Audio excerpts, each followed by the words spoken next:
السلام علیکم دوستو، welcome on S G A stories. دوستو، جب حضرت امام حسین علیہ السلام مکہ مکرمہ سے چل کر کربلا کی طرف دوسری منزل یعنی وادی سباہ میں پہنچے تو وادی سباہ میں حضرت امام حسین کی ملاقات مشہور شاعر فرزدق سے ہوئی۔ حضرت امام حسین نے مشہور شاعر فرزدق سے کیا گفتگو کی اور حضرت امام حسین علیہ السلام اور فرزدق کے درمیان جو باتیں ہوئیں، اور فرزدق شاعر نے حضرت امام حسین علیہ السلام کو اہل کوفہ کے بارے میں جو معلومات مہیا کی، وہ سب آج کی اس ویڈیو میں بیان کیا جائے گا۔ اس ویڈیو میں حضرت امام حسین اور فرزدق شاعر کی ملاقات کا مکمل احوال آپ لوگ سنیں گے۔ دوستو، جب حضرت امام حسین علیہ السلام پہلی منزل سے آگے روانہ ہوئے تو دوسری منزل کا نام صفا بتایا جاتا ہے۔ اس منزل پر کیا واقعہ ہوا، آئیے اس واقعے کو تفصیل سے سنتے ہیں۔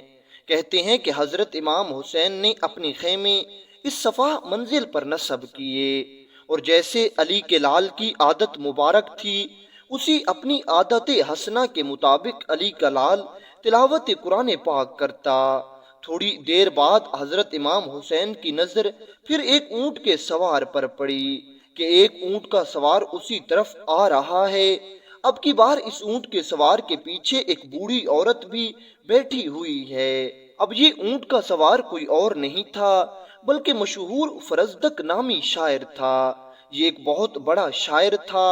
اس فرزدق شاعر کے پیچھے اس کی ماں بیٹھی تھی، اور چونکہ ہم اوپر بتا چکے ہیں کہ حضرت امام حسین 8 ذی الحج کو مکہ چھوڑ کر نکلے تھے، اس لیے حج کے دن انتہائی قریب تھے، اور فرزدق شاعر کی ماں اپنے بیٹے فرزدق کو کہہ رہی تھی، بیٹا اپنی سواری اپنے اونٹ کو جلدی جلدی آگے چلاؤ، کہیں ایسا نہ ہو کہ ہم حج سے رہ جائیں، ہمیں 10 ذی الحج سے پہلے پہلے مکہ مکرمہ میں پہنچنا ہے۔ خیر، یہ فرزدق اپنے اونٹ کو اپنی والدہ کے ساتھ لیے مکہ مکرمہ کی طرف سفر کر رہا تھا۔ جب فرزدق اپنے اونٹ کے ساتھ منزل صفا پر پہنچا، یعنی اس جگہ پر فرزدق کی سواری رکی جس جگہ پر سیدنا امام حسین نے اپنے خیمے لگائے ہوئے تھے، تو فرزدق کی ماں اس سے کہنے لگی، یہاں پر اپنی سواری روک دو۔ جیسے ہی فرزدق نے یہ سنا تو وہ بہت حیران ہوا، کیونکہ تھوڑی دیر پہلے تو اس کی والدہ اس کو یہ کہہ رہی تھی کہ اپنی سواری اپنے اونٹ کو تیز دوڑاؤ تاکہ ہم جلدی جلدی مکہ پاک پہنچ جائیں، اور اب میری والدہ یہ کہہ رہی ہے کہ اپنی سواری اپنے اونٹ کو یہیں روک دو۔ حیرانی کی انتہا فرزدق سے سنبھالی نہ گئی، اور فرزدق نے اپنی ماں سے پوچھا، اماں جان، یہاں پر کیا ہے؟ آپ یہاں کیوں رکوانا چاہتے ہیں؟ ابھی مکہ تو یہاں سے دور ہے۔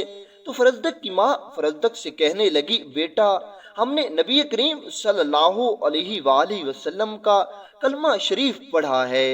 ہمارے نبی کریم صلی اللہ علیہ وآلہ وسلم کی ہزاروں لاکھوں کروڑوں خوبیوں میں سے ایک خوبی یہ بھی تھی کہ آپ کے جسم اطہر مبارک سے ایک خاص خوشبو آتی تھی، اور ایسی خوشبو کسی اور جگہ سے نہیں آ سکتی۔ اور اے میرے بیٹے، سنو کہ مجھے یہاں سے اپنے نبی پاک کی خوشبو آ رہی ہے، بالکل وہی خوشبو مجھے یہاں سے آ رہی ہے جو خوشبو مبارک آپ کے جسم سے آتی تھی۔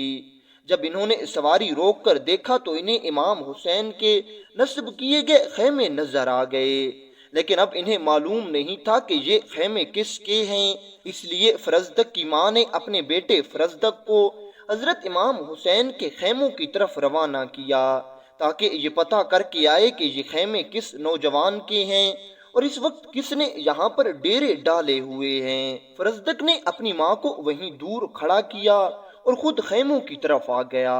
اب جیسے ہی فرزدق ان خیموں کے نزدیک پہنچا تو اب حضرت امام حسین خیمہ مبارک کے اندر موجود تھے، اور خیمے کے دروازے پر ایک طرف حضرت امام علی اکبر موجود تھے اور دوسری طرف حضرت غازی عباس علمدار موجود تھے۔ جب فرزدق نے ان دونوں کو دیکھا تو اب حضرت غازی عباس علمدار عمر میں بڑے تھے، اس لیے فرزدق غازی عباس علمدار کی طرف بڑھا اور حضرت غازی عباس سے پوچھنے لگا، بتاؤ یہ خیمہ کس کا ہے؟ چونکہ فرزدق آپ کو جانتا نہیں تھا، اس لیے فرزدق آپ سے پوچھنے لگا یہ خیمہ کس نوجوان کا ہے، یہاں کون سا سردار رہتا ہے؟ دوستو تھوڑا سا تصور کریں کہ اگر کسی مرید سے اس کے مرشد کے بارے میں پوچھا جائے کہ تمہارا مرشد کیسا ہے، تو پھر وہ مرید اپنے مرشد کی کس طرح تعریف کرتا ہے۔ ہاں اگر سچا اور درست عقیدے والا مرید ہو تو اب ذرا تصور کریں کہ جس کا مرشد حضرت امام حسین جیسا ہو، اور جو مرید حضرت غازی عباس علمدار جیسا ہو، پھر حضرت غازی عباس علمدار نے اپنے مرشد امام حسین کا تعارف کیسے کروایا ہوگا؟ حضرت غازی عباس علمدار نے اپنی تلوار مبارک نیچے زمین پر رکھی اور آپ ہاتھ باندھ کر کہنے لگے، اے پوچھنے والے، میں تمہیں کیا بتاؤں کہ خیمے کے اندر کون سردار موجود ہے؟ بس اتنا جان لو کہ یہ نعت کے قرآن کا 4واں پارہ ہے، برج امامت کا 3واں مینار ہے، آل نبی اولاد علی ہے، ہمارا سردار ہے اور نام اس کا امام حسین ہے۔ جیسے ہی فرزدق نے یہ سنا تو فرزدق حیران رہ گیا، کیونکہ فرزدق نے اپنی ماں سے کئی بار حضرت امام حسین کا نام سنا تھا۔ فرزدق واپس جلدی سے اپنی ماں کی طرف گیا اور اپنی ماں سے کہنے لگا، اماں جان، آپ کی سب سے بڑی خواہش پوری ہو گئی ہے۔ جس امام حسین سے ملنے کی آپ کو خواہش تھی کہ حج کے بعد حضرت امام حسین سے ملوں گی، اس امام حسین کے خیمے یہیں لگے ہوئے ہیں۔ اب فرزدق شاعر کی ماں اس وقت بوڑھی تھی اور فرزدق شاعر کی ماں بھی آنکھوں سے تقریباً محروم ہو چکی تھی، اس لیے یہ ماں اپنے بیٹے سے کہنے لگی، بیٹا میرا ہاتھ پکڑ لے اور مجھے حضرت امام حسین کے خیموں کی طرف لے جا، اور جا کر میرا ہاتھ حضرت امام حسین کے قدم مبارک پر رکھ دینا، میں حضرت امام حسین کے قدم چوم لوں تاکہ حج سے پہلے میرا حج ادا ہو جائے۔ پھر فرزدق نے اپنی ماں کا ہاتھ پکڑا اور امام حسین کے خیموں کی طرف بڑھ گیا۔ امام حسین کے خیمے پر جا کر اس نے اجازت مانگی اور پھر دونوں اجازت ملنے پر اندر داخل ہوئے۔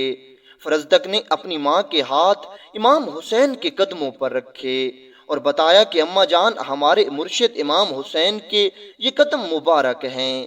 فرزدق کی ماں نے امام حسین کے قدم چومے۔ حضرت امام حسین نے ان دونوں کو دعا دی کہ اللہ تمہیں جزا دے۔ پھر حضرت امام حسین علیہ السلام نے فرزدق شاعر سے پوچھا، تم کون ہو اور کیا کرتے ہو؟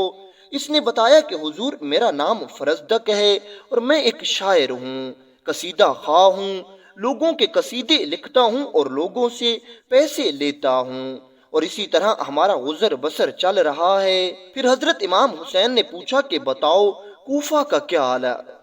پھر حضرت امام حسین نے پوچھا کہ بتاؤ کوفہ کا کیا حال ہے؟ تو یہ عرض کرنے لگا، حضور، نہ کوئی کوفہ سے باہر جا سکتا ہے اور نہ ہی کوئی کوفہ کے اندر جا سکتا ہے۔ ابن زیاد نے قدم قدم پر پہرے دار بٹھائے ہوئے ہیں، حضور، جو آپ کا نام لیتا ہے اسے بھی قتل کر دیا جاتا ہے۔ حالات بہت خراب ہیں، میں ہاتھ جوڑ کر عرض کرتا ہوں کہ یہاں پر آ گئے ہیں تو یہیں سے واپس چلے جائیں، آگے کوفہ جانے کی ضرورت نہیں ہے، کوفہ کے حالات بہت خراب ہیں۔ پھر حضرت امام حسین نے اس شاعر فرزدق سے پوچھا، اچھا، لوگوں کے قصیدے لکھ کر، لوگوں کے اشعار لکھ کر تم ایک سال کے کتنے کما لیتے ہو؟ فرزدق کہنے لگا، حضور، ایک سال کا تقریباً 1000 دینار کما لیتا ہوں۔ حضرت امام حسین نے اسی وقت غازی عباس علمدار کو حکم ارشاد فرمایا، اے عباس، خیمے میں سے 40,000 دینار لے آؤ۔ حضرت غازی عباس علمدار خیمے میں سے 40,000 دینار لے آئے۔ حضرت امام حسین فرمانے لگے، یہ دونوں میرا سلام کرنے کے لیے آئے ہیں اور ہمارے گھر سے آج تک کوئی خالی نہیں گیا، اس لیے یہ 40,000 دینار انہیں دے دو۔ حضرت غازی عباس علمدار یہ سن کر پوچھنے لگے، یا امام حسین، آپ کی سخاوت کی کوئی حد نہیں ہے، لیکن پھر بھی آپ اسے 40,000 دینار کیوں دے رہے ہیں؟